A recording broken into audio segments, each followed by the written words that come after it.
Good morning बेटा। चलिए आज हम लोग बात करते हैं साइकोलॉजिकल टेस्टिंग के एथिकल एस्पेक्ट की। It means ethical aspect of psychological testing. मनोवैज्ञानिक परीक्षण के कुछ नैतिक पक्ष होते हैं। अमेरिकन साइकोलॉजिकल एसोसिएशन ने मनोवैज्ञानिक परीक्षण के मेजरमेंट की तरफ काफ़ी ध्यान दिया, जिस पर साइकोलॉजिकल मेजरमेंट का जो कार्य है वो करते समय हमेशा ध्यान देना आवश्यक हो जाता है। हम जब भी कोई साइकोलॉजिकल मेजरमेंट करेंगे या साइकोलॉजिकल टेस्टिंग करेंगे तो उस कंडीशन में हमारे लिए ज़रूरी है कि हम एपीए के अकॉर्डिंग, अमेरिकन साइकोलॉजिकल एसोसिएशन के अकॉर्डिंग ही अपने मेजरमेंट को करें और उसी के अकॉर्डिंग हम उसकी इथिक्स को भी फॉलो करें। यहाँ जो नैतिक पक्षों की बात की जा रही है साइकोलॉजिकल टेस्टिंग में, तो जो भी इसके नैतिक पक्ष हैं, आपके साइकोलॉजिकल टेस्टिंग की जो भी आपके नैतिक पक्ष हैं, उनकी जो बातें हैं उस पर ध्यान देना काफ़ी आवश्यक है, क्योंकि उसी के अकॉर्डिंग हम इसके इथिक्स को फॉलो कर सकते हैं। इसमें हमारी जो पहले प्राथमिकता है, अगर हम बात करें तो परीक्षणकर्ता की अहर्ताएँ होती हैं। परीक्षणकर्ता की क्या क्वालिफिकेशन होनी चाहिए, उसमें क्या ऐसी क्वालिटी होनी चाहिए जो टेस्टिंग कर रहा है, जो परीक्षण कर रहा है। तो यहाँ मैं आपको बता दूं कि परीक्षण को ठीक ढंग से एडमिनिस्ट्रेट अगर हमको करना है, परीक्षण को अगर हमें ठीक ढंग से एडमिनिस्ट्रेट करना है, तो इसके लिए जो हमारा परीक्षक है जो टेस्ट कर रहा है, उसको परीक्षण के संबंध में पहले तो पूरी जानकारी होनी ज़रूरी है।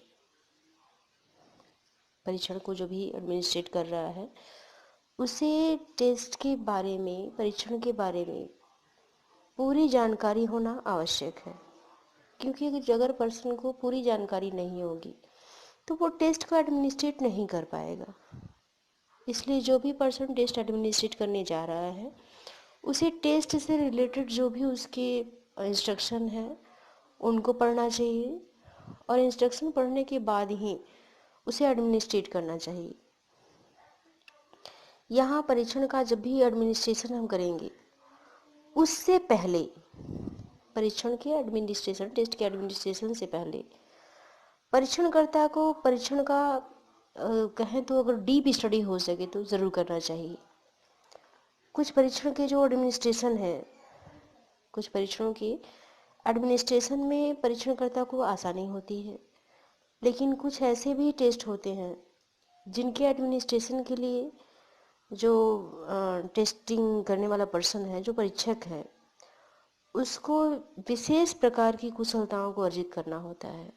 अगर उस पर्सन के अंदर ऐसी कुशलताएं नहीं हैं, क्योंकि हर टेस्ट इक्वल नहीं होगा, हर टेस्ट सेपरेट होगा, और उस हर टेस्ट के लिए जो एडमिनिस्ट्रेशन है, उसकी जो इंस्ट्रक्शन है वो भी सेपरेट होते हैं, तो उसी के अकॉर्डिंग हमको फॉलो भी करना है।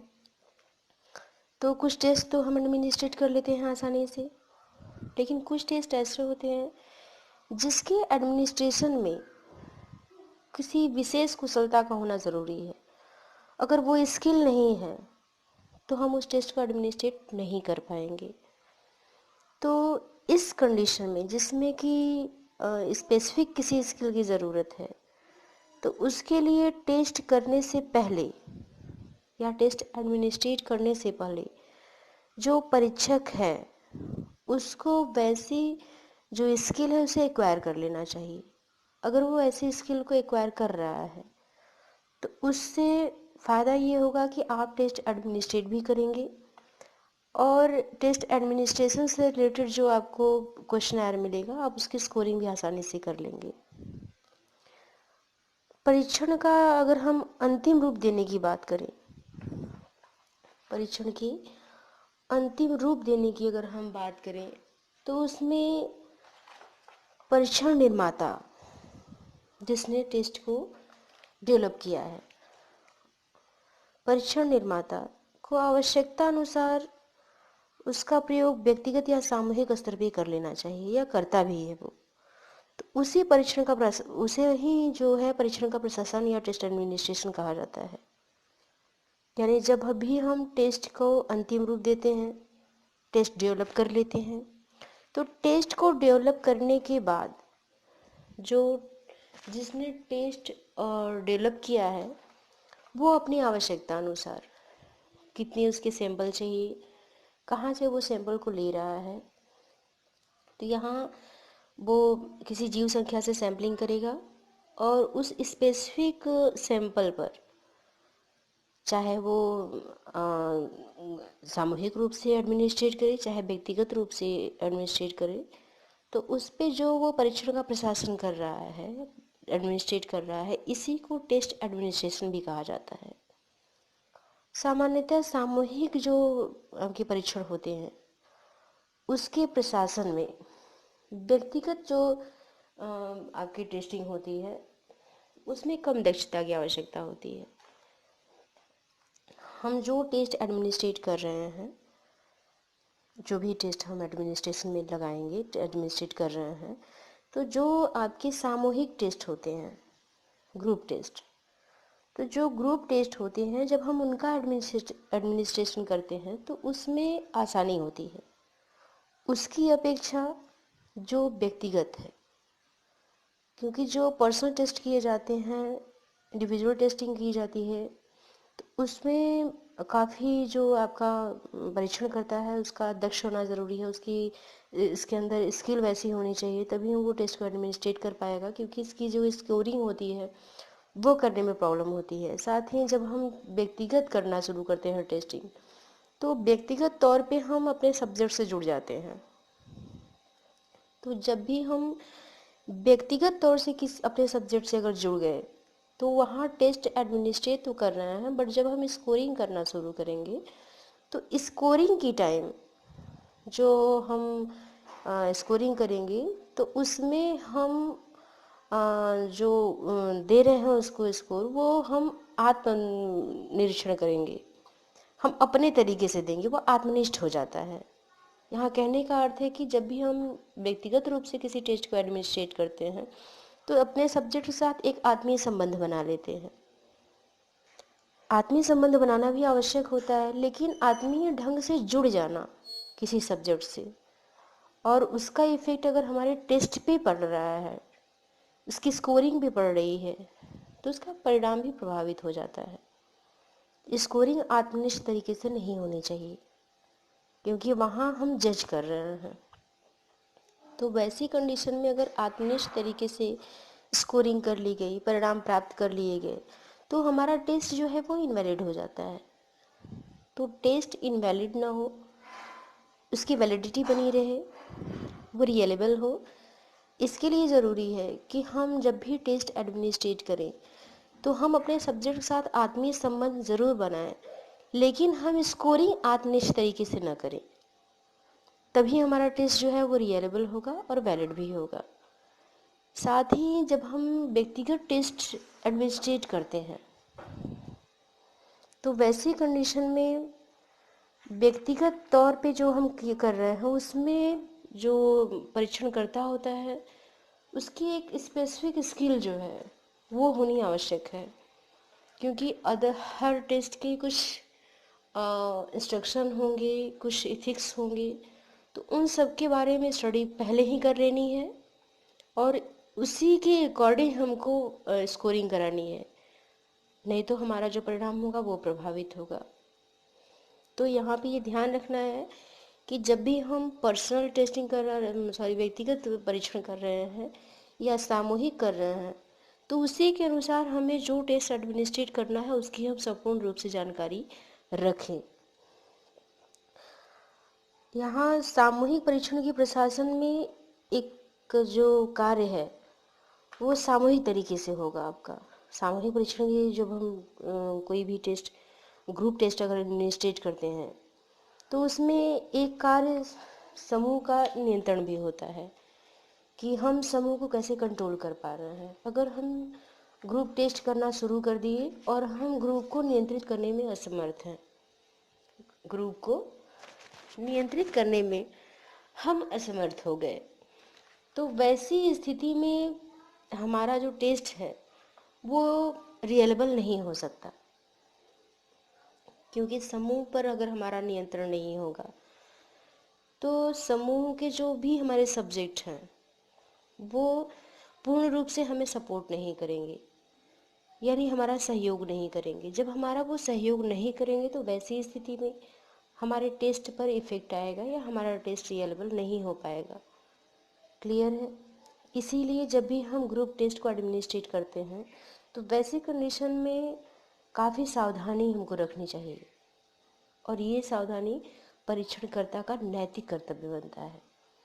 व्यक्तिगत परीक्षण जो होते हैं उसमें परीक्षण से संबंधित जो इंस्ट्रक्शन है उसे देना, परीक्षार्थी से आत्मीय संबंध स्थापित करना, और साथ ही उसके जो भी व्यवहार हैं उसका ऑब्जर्वेशन, हम यहाँ ऑब्जर्वेशन क्या कहें, हम उसे डीप ऑब्जर्वेशन कहेंगे, वो करना ज़रूरी हो जाता है। यहाँ दोनों पे एक लागू होती है कि जब भी हम ग्रुप टेस्ट यूज़ कर रहे हैं, ग्रुप टेस्ट एडमिनिस्ट्रेट कर रहे हैं, यानी हमारी जो सैम्पलिंग है वो ग्रुप सैम्पलिंग मैंने किया है, रैंडम सैम्पलिंग किया है और सैम्पल पे हमको पूरा ग्रुप टेस्ट एडमिनिस्ट्रेट करना है। तो अगर हम ग्रुप टेस्ट कर रहे हैं तो पूरे ग्रुप पे हमारा कंट्रोल हो, नियंत्रण हो। अगर नियंत्रण नहीं कर पा रहे हैं तो वहाँ हमारा जो टेस्ट है वो रियलेबल होने की संभावनाएं कम हो जाती हैं, उसकी जो विश्वसनीयता है वो घट सकती है। या अगर पर्सन हमको सहयोग नहीं कर पा रहा है तो उस स्थिति में भी हम जो टेस्ट है उसके परिणाम प्रभावित होते हैं। साथ ही जो अगर हम व्यक्तिगत परीक्षण की बात करें, आपकी पर्सनल टेस्ट की बात करें, तो उसमें जो टेस्ट है उससे रिलेटेड जो हमारे निर्देश है, इंस्ट्रक्शन है, उसको हमें पर्सन को सावधानीपूर्वक बताना भी चाहिए, समझाना भी चाहिए।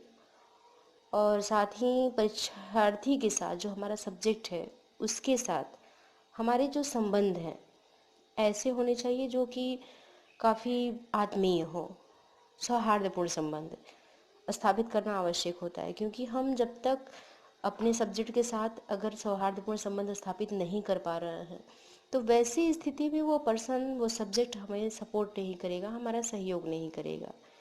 और सहयोग न करने की स्थिति में हमारा परीक्षण जो है उसका परिणाम प्रभावित होगा। पर जब भी हम व्यक्तिगत परीक्षण करते हैं तो उस स्थिति में जो हमारा सब्जेक्ट है उस सब्जेक्ट का जो व्यवहार है उसका भी हमको डीप स्टडी करना चाहिए, डीप ऑब्जर्वेशन करना चाहिए। यहाँ व्यवहार का डीप ऑब्जर्वेशन मस्ट होता है। यहाँ व्यवहार के डीप ऑब्जर्वेशन का मतलब है कि जिस सब्जेक्ट की हम ऑब्जर्वेशन कर रहे हैं उसकी बॉडी लैंग्वेज, उसका फेशियल एक्सप्रेशन, उसकी लैंग्वेज, जो वर्ड्स वो यूज़ कर रहा है वो, उसके खड़े होने बैठने, इन सब का क्या तरीका है, वो सब कुछ हमको डीप ऑब्जर्व करना पड़ता है। इससे पर्सन के बारे में काफ़ी जानकारी मिल जाती है। क्लियर है? दूसरी तरफ जब भी हम किसी टेस्ट को एडमिनिस्ट्रेट करते हैं तो कुछ बातें ऐसी होती हैं जो हमको जाना ज़रूरी होता है और कुछ ऐसे एथिकल इश्यूज़ होते हैं जिसको हमको जाना ज़रूरी होता है। तो यहाँ हम पहले इसकी बात करेंगे कि जब भी हम किसी टेस्ट को एडमिनिस्ट्रेट कर रहे हैं, ठीक ढंग से हमको एडमिनिस्ट्रेशन करना है, तो इसके लिए जो हमारा सब्जेक्ट है उसको, उस पर टेस्ट एडमिनिस्ट्रेट करने से पहले, हम टेस्ट अपने सब्जेक्ट पे एडमिनिस्ट्रेट करेंगे उससे पहले, प्रशासित करने से पहले खुद जो परीक्षक है उसे परीक्षण के बारे में पूरी जानकारी कर लेनी चाहिए। टेस्ट को एडमिनिस्ट्रेट करने से पहले जो मैनुअल है उसका भी स्टडी कर लेना चाहिए, क्योंकि इससे जब हम मैनुअल की स्टडी कर लेते हैं तो मैनुअल में हमें टेस्ट की रियलेबिलिटी, वैलिडिटी, उसका एडमिनिस्ट्रेशन और मैनुअल में कैसे स्कोरिंग करनी है, स्कोरिंग से रिलेटेड जो भी आपके इंस्ट्रक्शन होते हैं उन सब की जब हम स्टडी कर लेते हैं तो इससे हमको ये सुविधा होती है कि हमको टेस्ट में कोई कन्फ्यूज़न नहीं है और मैं टेस्ट को फाइनली एडमिनिस्ट्रेट कर सकती हूँ और उसकी स्कोरिंग कर सकती हूँ। बट अगर मुझे जो हम टेस्ट कर रहे हैं उसका मैनुअल क्या, हमको कोई इंस्ट्रक्शन नहीं पता है, टेस्ट की रियलिटी वैलिडिटी क्या है वो नहीं पता है, कैसे एडमिनिस्ट्रेट करना है नहीं पता, इसकी स्कोरिंग कैसे करनी है वो नहीं पता है, क्योंकि ये सब कुछ आपके मैनुअल से रिलेटेड होता है। तो मैनुअल की मैंने स्टडी अगर नहीं की तो, और बिना मैनुअल की स्टडी के अगर टेस्ट एडमिनिस्ट्रेट कर दिया गया तो वो टेस्ट आपका सिर्फ एडमिनिस्ट्रेट ही होगा, उसकी स्कोरिंग नहीं हो पाएगी और कहें एक तरह से तो बेईमानी होगी। इसलिए हमेशा किसी भी टेस्ट को एडमिनिस्ट्रेट करने से पहले उसके मैनुअल की स्टडी बहुत ज़रूरी होती है। दूसरी तरफ हम जब भी टेस्ट को एडमिनिस्ट्रेट करते हैं तो उस समय हमें पक्षपात नहीं करना चाहिए, किसी सब्जेक्ट के साथ हमें पक्षपात नहीं करना चाहिए। जो भी आपका परीक्षक है उसका जो व्यू है वो हमेशा साइंटिफिक हो, वैज्ञानिक तरीके से वो सोचता हो। ये नहीं कि हम पक्षपातपूर्ण व्यवहार किसी के साथ करें। तो अगर हम पक्षपातपूर्ण व्यवहार करते हैं तो वैसी स्थिति में जो हमारा ये टेस्ट है वो और उसकी जो परिणाम है वो पूर्ण रूप से प्रभावित होंगे। वास्तव में जो परीक्षक है उन्हें परीक्षार्थी के संबंध में इंटरेस्ट लेगा ही, रुचि होती ही है, और ये देखना भी चाहता है कि उसका परीक्षार्थी परीक्षा में अच्छे प्राप्तांक प्राप्त कर सकता है कि नहीं कर सकता है। इसके लिए कभी कभी जो आपका टेस्टर है, परीक्षक है, वो अपने परीक्षार्थी को कुछ क्लू दे देता है कि हमारा जो सब्जेक्ट है वो अच्छा रैंक ला सके या अच्छी स्कोरिंग उसकी हो। तो टेस्टर यहाँ पे जो टेस्टिंग करने की कंडीशन में हिंट्स दे रहा है, जो क्लू दे रहा है, ये सही नहीं है। जैसे मैंने कोई टेस्ट एडमिनिस्ट्रेट किया और सपोज दैट उसमें क्वेश्चनर था, क्वेश्चनर को मैंने डिस्ट्रीब्यूट किया, तो क्वेश्चनर का डिस्ट्रीब्यूशन हुआ, टेस्ट एडमिनिस्ट्रेट हो गया, हम पूरा इन्वायरमेंट कंट्रोल करके रखे हुए हैं, लेकिन स्वयं टेस्टर, खुद टेस्टर ही अपने परीक्षार्थी को, अपने सब्जेक्ट को कुछ क्लू दे रहा है क्वेश्चनर से रिलेटेड, या उस क्वेश्चनर के जो क्वेश्चन है, आइटम्स हैं, उससे रिलेटेड अगर कोई क्लू वो दे रहा है, ये सही नहीं है। क्योंकि परीक्षार्थी जो है, जो परीक्षार्थी है, उसके साथ अगर हम प्रत्यक्ष रूप से संकेत अगर दे रहे हैं, ऐसे संबंध बना करके क्लू दे रहे हैं, तो इससे क्या होगा कि जो एडमिनिस्ट्रेशन है उसकी ऑब्जेक्टिविटी समाप्त हो जाती है, ख़त्म हो जाती है। तो यहाँ हमें ध्यान रखना है कि हम कभी भी, यानी टेस्टर को कभी भी अपने सब्जेक्ट को किसी प्रकार का कोई हिंट नहीं देना चाहिए, कोई क्लू नहीं देना चाहिए। क्लियर है? आगे हम अगर देखें तो जब भी हम टेस्ट एडमिनिस्ट्रेट कर रहे हैं तो टेस्ट को एडमिनिस्ट्रेट करते समय बीच बीच में जो हमारा सब्जेक्ट है वो न्यूट्रल ना हो जाए, इसका ध्यान रखना है। ऐसा ना हो कि वो टेस्ट को एडमिनिस्ट्रेट करते समय धीरे धीरे धीरे उसके अंदर कुछ ऐसी एक्टिविटी आने लगी है कि अब वो न्यूट्रल हो रहा है, अंदर से उसकी इच्छा नहीं हो रही है, थकान महसूस हो रहा है। इन सब से हमको सब्जेक्ट को बचाना है। तो इस कंडीशन में अगर हमको जब भी सब्जेक्ट को बचाना होगा तो जब भी हम टेस्ट एडमिनिस्ट्रेट कर चुके हैं उसके बीच में जो हमारा सब्जेक्ट है उसके लिए उत्साहित जो शब्द हैं, प्रेरणादायी जो शब्द हैं, उनका प्रयोग करते रहना चाहिए। इससे जो हमारा सब्जेक्ट है उसका मन जो है वो टेस्टिंग में लगा रहेगा, वो घबराएगा नहीं। और क्योंकि मन चूँकि अगर लगा रहेगा तो जो सब्जेक्ट है वो हर क्वेश्चन पे, हर आइटम पे अपने रिस्पांस देता रहेगा, क्योंकि उसको इंटरेस्ट आने लगेगा, एंजॉय करने लगेगा वो टेस्ट को। तो उस कंडीशन में जो रिस्पांस मिलते हैं वो काफ़ी अच्छे मिलते हैं। लेकिन अगर हमने उसे उत्साह नहीं दिया, उत्साही शब्दों का इस्तेमाल नहीं किया, उसे मोटिवेट नहीं किया, तो मोटिवेशन न होने की कंडीशन में जो सब्जेक्ट होता है वो न्यूट्रल होने लगता है। वो नहीं चाहता कि अब कुछ करने की इच्छा है, थकान महसूस होने लगेगी।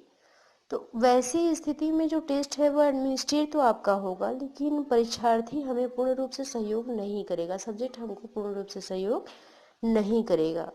और सब्जेक्ट का सहयोग न कर पाना, सब्जेक्ट का सहयोग न कर पाना, ये टेस्ट के एडमिनिस्ट्रेशन में एक तरह की असफलता होती है।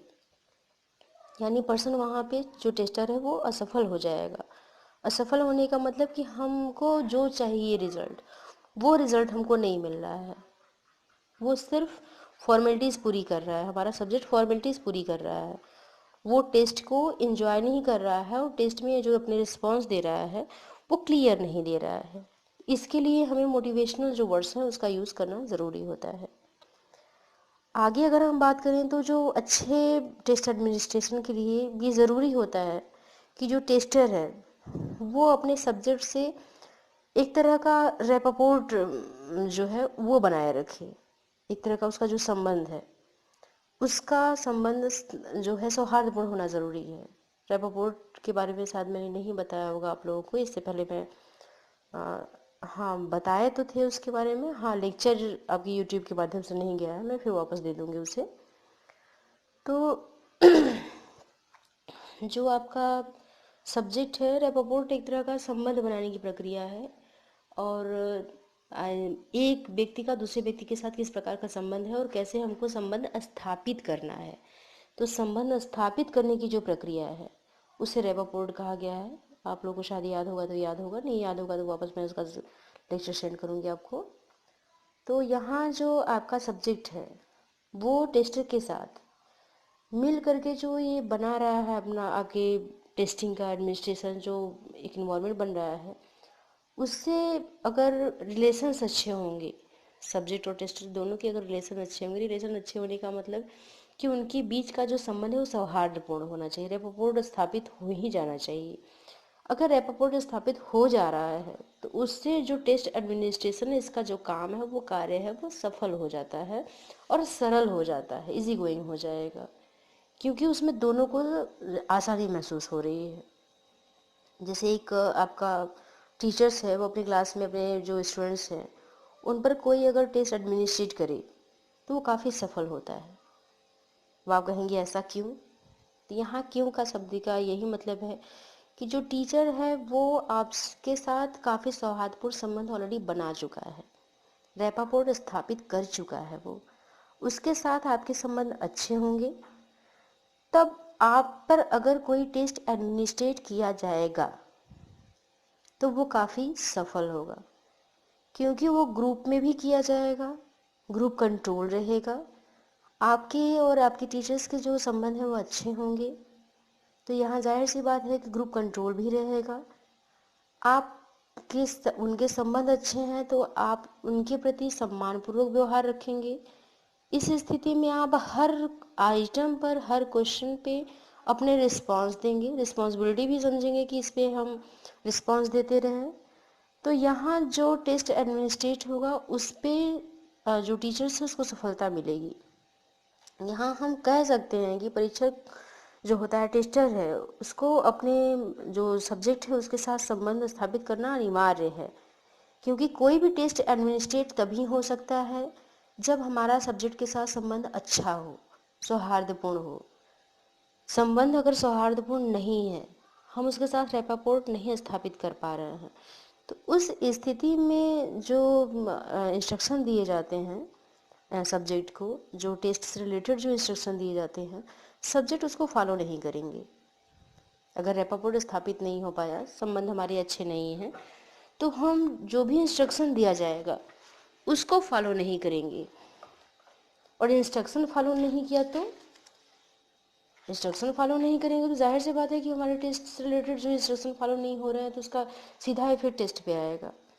तो कभी कभी हम जो एडमिनिस्ट्रेट किया जा रहा है उससे पहले ही, मान लीजिए किसी टेस्ट की टाइमिंग 1 घंटे है, आधे घंटे है, तो जो टेस्ट अगर हम एडमिनिस्ट्रेट कर दिए और सब्जेक्ट मुझे सपोर्ट नहीं कर रहा है, ठीक, हमारे इंस्ट्रक्शन को वो फॉलो नहीं कर रहा है, तो वैसी कंडीशन में जो हमारा सब्जेक्ट होगा वो टेस्ट की जो टाइमिंग है, सपोज दैट 30 मिनट्स टाइमिंग है, वो 15 मिनट्स में ही टेस्ट को छोड़ करके चला जाएगा, यानी टेस्ट को अधूरा छोड़ करके वो जा सकता है। आप उस पर ऑब्जेक्शन नहीं लगा सकते, आप उस पर ऑब्जेक्शन नहीं लगा सकते, क्योंकि कभी भी टेस्ट को एडमिनिस्ट्रेट करते समय हम को अपने सब्जेक्ट से पहले ही संबंध भी स्थापित करना है, इंस्ट्रक्शन भी देना है, और आप उस पर ऑब्जेक्शन नहीं लगा सकते क्योंकि ये साइकोलॉजिकल एथिक्स हैं।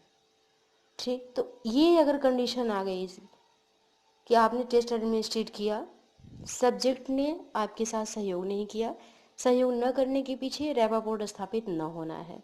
तो रैपोर्ट अगर स्थापित नहीं होगा तो वैसी कंडीशन में जो आपका सब्जेक्ट है वो आपके जो टाइमिंग है, टेस्ट की जो टाइमिंग है उससे पहले ही टेस्ट को अधूरा छोड़ करके चला जाएगा। कभी कभी परीक्षण की कुछ कमियां वो ढूंढने का कोशिश करने लगता है कि ऐसे आइटम है तो इस आइटम में ये जो लिखा हुआ है वो गलत है, या ऐसा नहीं होना चाहिए, या इसके एडमिनिस्ट्रेशन में ये कमी है।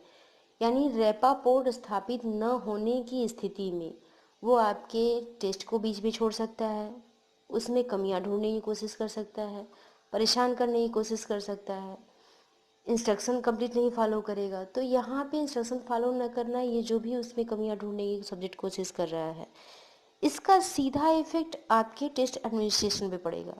साथ ही अगर ये टेस्ट सपोज दैट अगर हम ग्रुप टेस्ट एडमिनिस्ट्रेट कर रहे हैं और उसमें कोई सब्जेक्ट ऐसा मिल गया जो आपको सपोर्ट नहीं कर रहा है, तो वो दूसरे सब्जेक्ट को भी डिस्टर्ब करेगा। यानी वो दूसरे सब्जेक्ट, हमारा जो एक सब्जेक्ट तो ऑलरेडी डिस्टर्ब कर रहा है, और इस डिस्टर्बेंस की कंडीशन में वो अपूर्ण छोड़ भी रहा है, आधा छोड़ रहा है, आधा अधूरा छोड़ रहा है हमारे टेस्ट को, साथ ही कमियों को ढूंढने की कोशिश कर रहा है। और जब भी हम रैपोर्ट हमारा नहीं स्थापित हो पाया है, वैसी स्थिति में दूसरे सब्जेक्ट को भी वो परेशान करेगा, दूसरे सब्जेक्ट के मन में भी ऐसी चीज़ों को लाने की कोशिश करेगा। तो इस स्थिति में जो हमारा टेस्ट है उसका एडमिनिस्ट्रेशन ही सफल नहीं हो पाएगा, प्रशासन ही सफल नहीं हो पाएगा। और जहाँ पर टेस्ट का परीक्षण का प्रशासन ही सफल ना हो पाए तो वहाँ हम ये कह ही नहीं सकते कि हमारा टेस्ट वैलिड होगा या रियलेबल होगा, या उसकी स्कोरिंग का तो सवाल ही नहीं उठता जब टेस्ट अधूरा है, छोड़ा जा रहा है या उसकी कमियों को ढूंढा जा रहा है। तो वैसी स्थिति में हमें ये ज़रूरी है कि जब भी हम टेस्ट को एडमिनिस्ट्रेट करने उससे पहले, एडमिनिस्ट्रेशन से पहले, हमें अपने सब्जेक्ट के साथ रैपोर्ट स्थापित करना सबसे पहला काम है कि हम स्थापित करें, बहुत ज़रूरी काम है। अगर हमारा उसके साथ संबंध अच्छा होगा तभी हम उसे ले पाएंगे टेस्ट में।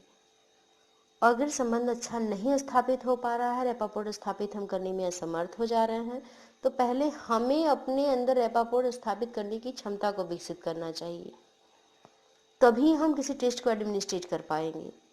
तो टेस्ट के एडमिनिस्ट्रेशन से पहले जो परीक्षक है, जो टेस्टर है, उसे अपने अंदर ये क्षमता विकसित करनी चाहिए कि वो अपने सब्जेक्ट के साथ रैपोर्ट स्थापित कर पाए, सौहार्दपूर्ण संबंध स्थापित कर पाए। इसकी विपरीत स्थिति में कभी आपका टेस्ट एडमिनिस्ट्रेशन सफल नहीं हो सकता। साथ ही अगर हम बात करें एक परीक्षक की, तो एक परीक्षक परीक्षण अच्छी प्रकार से प्रशासन तभी कर सकता है जब वह प्रशासन के निर्देशों और उसके नियमों का पालन करते हुए विभिन्न प्रकार के प्रशासन का अभ्यास करे। अगर वो अभ्यास नहीं कर रहा है, रिहर्सल नहीं कर रहा है, टेस्ट एडमिनिस्ट्रेट करने से पहले वो इंस्ट्रक्शन नहीं पढ़ा, इंस्ट्रक्शन पढ़ा तो आधा अधूरा पढ़ा, या उसके जो टेस्ट के जो रूल्स हैं उसको फॉलो नहीं कर रहा है, तो ये ज़रूरी है कि अगर उसने ऐसा किया, टेस्ट के जो रूल्स हैं उसको फॉलो नहीं कर रहा है, उसके इंस्ट्रक्शन को नहीं फॉलो कर रहा है, उसने रिहर्सल नहीं किया है, तो वैसी कंडीशन में जो टेस्ट है हमारा वो रियलेबल नहीं होगा, वह वैलिड भी नहीं हो सकता। इसलिए कभी भी टेस्ट के एडमिनिस्ट्रेशन के लिए उसके इंस्ट्रक्शन, उसकी जो थ्योरी है उसकी जानकारी लेना ज़रूरी है। और एक व्यक्ति अगर कुशल परीक्षक बनना चाह रहा है तो उसमें रैपोर्ट स्थापित करने की भी क्षमता होनी चाहिए। रैपोर्ट स्थापित कर दे, एडमिनिस्ट्रेशन से रिलेटेड जो इंस्ट्रक्शन है, जो थ्योरी हैं, जो रूल्स हैं, उसको वो फॉलो करे और बार बार मैनुअल की स्टडी करे ताकि उससे रिलेटेड कुछ भी छूट न जाए। तभी हमारा जो प्रशासन है वो जो परीक्षण का प्रशासन है वो सफल हो पाएगा। साइकोलॉजिकल टेस्टिंग की अगर हम एथिकल एस्पेक्ट की बात करें तो इसका सेकेंड जो इथिक्स है, परीक्षणकर्ता की अर्हताओं के अतिरिक्त जो उसका सेकेंड इथिक्स है वह है परीक्षण प्रशासन की प्रक्रिया। प्रोसीजर ऑफ टेस्ट एडमिनिस्ट्रेशन, हमको कैसे टेस्ट को एडमिनिस्ट्रेट करना है। अभी तक तो हम लोग बात कर रहे थे परीक्षक को कैसा होना चाहिए, परीक्षक के क्या एथिक्स हैं, ये बात कर रहे थे। रैपोर्ट कैसे स्थापित करना है, कैसे हमें अपने सब्जेक्ट के साथ बिहेव करना है, कैसे सब्जेक्ट की स्टडी करनी है, कैसे सब्जेक्ट का ऑब्जर्वेशन करना है। अभी तक हम लोग इसकी बात कर रहे थे। अब हम प्रोसीजर ऑफ टेस्ट एडमिनिस्ट्रेशन की बात कर रहे हैं, कैसे इसको हम प्रशासित करें और प्रशासन करने की हमारी प्रक्रिया क्या होगी। तो यहाँ ऐसी कई चीज़ें हैं। यहाँ पर जो आपका टेस्टर है उसको कुछ ऐसी जो चीज़ें हैं जिस पर ध्यान देना बहुत ज़रूरी होता है, जैसे परीक्षण की परिस्थितियाँ कैसी हैं, परीक्षण की परिस्थिति कैसी है, हम किस इन्वायरमेंट में टेस्ट को एडमिनिस्ट्रेट कर रहे हैं, परीक्षण का समय कैसा है। तो यहाँ समय और परिस्थिति सबसे बड़ी चीज़ हो जाती है। हम जिस इन्वायरमेंट में टेस्ट को एडमिनिस्ट्रेट कर रहे हैं वो इन्वायरमेंट कम्प्लीटली हमारे कंट्रोल में हो, वो इन्वायरमेंट कम्प्लीटली हमारे कंट्रोल में हो। ऐसा ना हो कि हम जिस जगह पर टेस्ट का एडमिनिस्ट्रेशन कर रहे हैं वहाँ हमारी जो इन्वायरमेंट है उस पर प्रभाव पड़ रहा है। कहने का मतलब है कि वहाँ पर प्रकाश की कोई भी व्यवस्था नहीं है, वहाँ बैठने की व्यवस्था नहीं है, या जहाँ पे हम ग्रुप टेस्ट ले रहे हैं वहाँ पे जगह कम है और हमारे सब्जेक्ट ज़्यादा हैं, तो वहाँ पर भीड़ वाली स्थिति उत्पन्न हो गई है।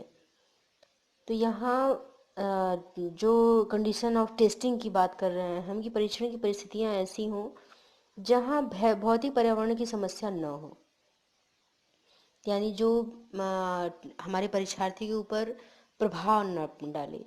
इन्वायरमेंट को हमको कंट्रोल करके रखना है।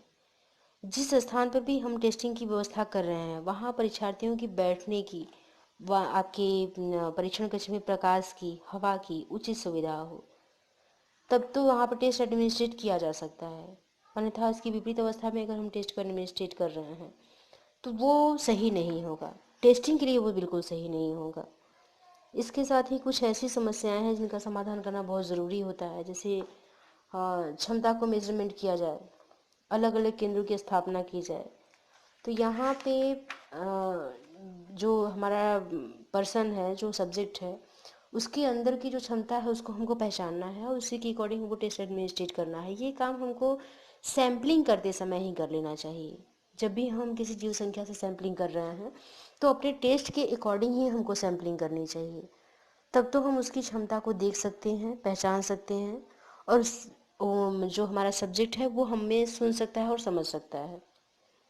परीक्षण कभी भी हमको ये नहीं कि बच्चे कम हैं या सब्जेक्ट कम है तो हम बहुत बड़े हाल में कर दें, क्योंकि वहाँ पे अगर बहुत बड़ा हाल है, सब्जेक्ट हमारे कम है, तो वैसी कंडीशन में जो हमारे सब्जेक्ट होते हैं वो हमारे इंस्ट्रक्शन को सुन नहीं पाते, और जब भी वो हमारे इंस्ट्रक्शन ही नहीं सुन पाएंगे तो एडमिनिस्ट्रेशन में वो उन रूल्स को फॉलो भी कैसे करेंगे। जो हमारे सब्जेक्ट हैं उन्हें ऐसे स्थान पे बैठाना चाहिए जहाँ वे परीक्षक अगर इंस्ट्रक्शन दे रहा है तो वो आसानी से सुन सकें, और ज़रूरत पड़ने पर ऐसा कोई इंस्ट्रक्शंस वर्ड जो उसे क्लियर नहीं हो रहा है, समझ में नहीं आ रहा है या द्विअर्थी शब्द हैं, तो वो उनको दोबारा पूछ करके अपनी समस्या का समाधान निकाल सके। टेस्ट को एडमिनिस्ट्रेट करते समय परीक्षार्थी की मनः स्थिति का ध्यान रखना आवश्यक होता है। मनः स्थिति ये सबसे मूल चीज़ आपकी आ गई। परीक्षार्थी वास्तव में किस मूड में है, हम उस पर जब टेस्ट एडमिनिस्ट्रेट कर रहे हैं, क्योंकि इसका सीधा प्रभाव हमारे टेस्ट पे पड़ेगा, हमारी स्कोरिंग पे पड़ेगा, हमारे रिजल्ट पे पड़ेगा। तो हम जब भी टेस्ट एडमिनिस्ट्रेट करें, जिस सब्जेक्ट पे हम कर रहे हैं उसकी मनः स्थिति को देखना बहुत ज़रूरी होता है। मानसिक स्थिति उसकी कैसी है।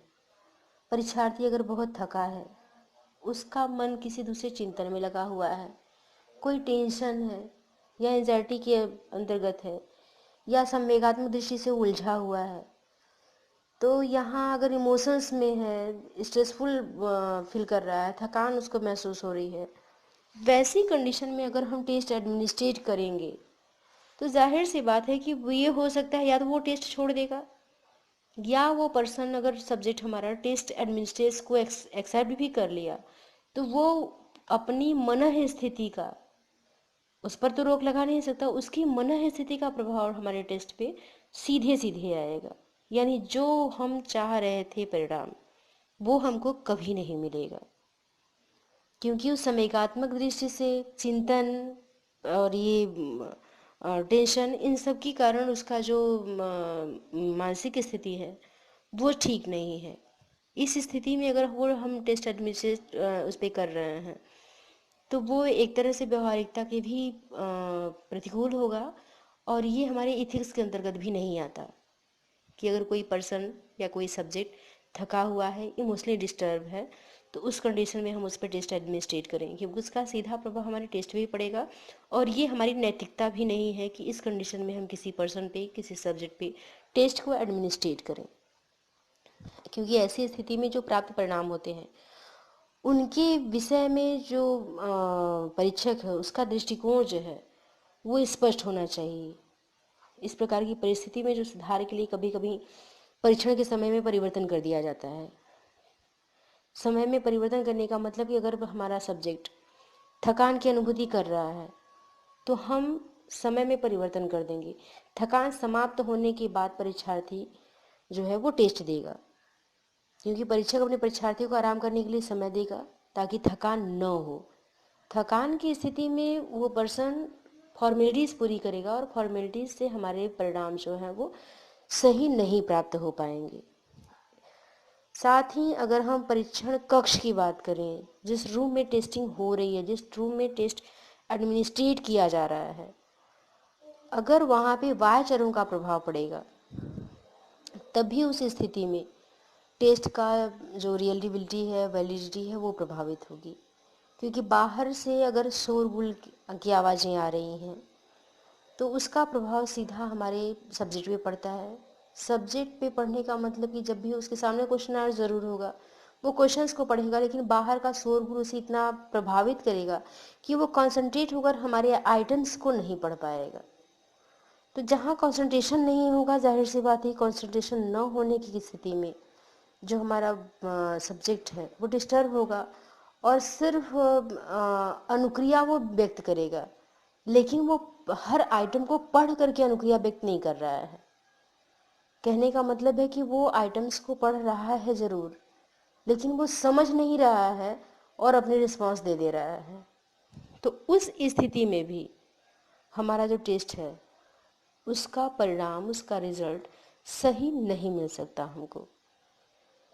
तो यहाँ हम जब भी टेस्ट को एडमिनिस्ट्रेट करें तो हमें ये ध्यान रखना चाहिए कि जो हम टेस्ट एडमिनिस्ट्रेट कर रहे हैं वो कहाँ पे कर रहे हैं, यानी हमारा रूम कैसा है, किस कक्ष में हम कर रहे हैं टेस्ट का एडमिनिस्ट्रेशन। साथ ही जिस रूम में हम कर रहे हैं वहाँ हवा की, नमी की, आपकी रोशनी की अच्छी व्यवस्था हो। रूम हमारा इतना बड़ा नहीं होना चाहिए, जिस रूम में हम टेस्ट एडमिनिस्ट्रेट कर रहे हैं वो इतना बड़ा नहीं होना चाहिए कि वहाँ पे सब्जेक्ट जो है वो टेस्टर से काफ़ी दूर हो, अपने इंस्ट्रक्शन को भी वो पूछ ना पाए। जो इंस्ट्रक्शन दिया जा रहा है वो उसे आसानी से सुन सके, वो अपनी समस्याओं का समाधान करने के लिए वो अपने टेस्टर से बात कर सके। ये चीज़ें होनी चाहिए। और रूम इतना छोटा भी ना हो, जहाँ पर टेस्ट एडमिनिस्ट्रेट किया जा रहा है वो रूम इतना भी छोटा ना हो कि वहाँ पे अगर हम ग्रुप टेस्टिंग कर रहे हैं, ग्रुप टेस्ट एडमिनिस्ट्रेट कर रहे हैं तो भीड़ की कंडीशन हो जाए। ये भी सिचुएशन नहीं होनी चाहिए। इसके बाद हम सब्जेक्ट की मनः स्थिति की बात कर रहे थे। मनः स्थिति, मानसिक स्थिति, हमारा सब्जेक्ट मानसिक रूप से थकान का अनुभव न कर रहा हो, साथ ही अगर इमोशनली अगर वो पर्सन डिस्टर्ब है, उलझा हुआ है, किसी चिंतन में लगा हुआ है, कोई समस्या उसके सामने है, किसी समस्या के समाधान में लगा हुआ है, तो वैसी स्थिति में भी अगर हम अपने सब्जेक्ट के ऊपर टेस्ट एडमिनिस्ट्रेट करते हैं तो उसका जो परिणाम है वो सही नहीं मिल पाता। ठीक, यहाँ ऐसी स्थिति जिसमें कि हम परिणाम सही प्राप्त करना चाह रहे हैं, पॉजिटिव लेना चाह रहे हैं रिस्पॉन्स, तो वहाँ पे परीक्षार्थी की मनः स्थिति है उसका सही होना, स्वस्थ होना आवश्यक है। अगर हमारा टेस्ट जो सब्जेक्ट है वो थकान का अनुभव कर रहा है टेस्टिंग के दौरान, एडमिनिस्ट्रेट कर दिया टेस्टिंग के दौरान, अगर वो थकान का अनुभव कर रहा है तो हम टेस्टिंग की टाइमिंग को भी चेंज कर सकते हैं, समय परिवर्तित कर सकते हैं। समय परिवर्तन अगर कर दिया जाएगा तभी हमारा जो परीक्षार्थी है, जो सब्जेक्ट है, वो आराम करेगा। आराम के बाद अगर वो टेस्ट पर जो रिस्पॉन्स देगा उसका रिजल्ट काफ़ी अच्छा होगा। इसके साथ ही जो हमारे वाह्य चरण मैंने कहा एक्सटर्नल वेरिएबल्स, उनको कंट्रोल करना ज़रूरी हो जाता है। जैसे कि बाहर का शोरगुल है, उसका प्रभाव हमारे सब्जेक्ट पे न पड़े, इसका ध्यान हमको रखना पड़ेगा। इसके लिए ये हो सके तो रूम ऐसा हो जो शोरगुल मुक्त हो, यानी कोलाहल से मुक्त हो, शांत वातावरण हो। वहाँ पर टेस्ट एडमिनिस्ट्रेशन अगर किया जाएगा तो उसका रिजल्ट काफ़ी अच्छा आता है। और ये साइकोलॉजिकल इथिक्स हैं कि हमें अपने सब्जेक्ट का ध्यान रखना ज़रूरी है।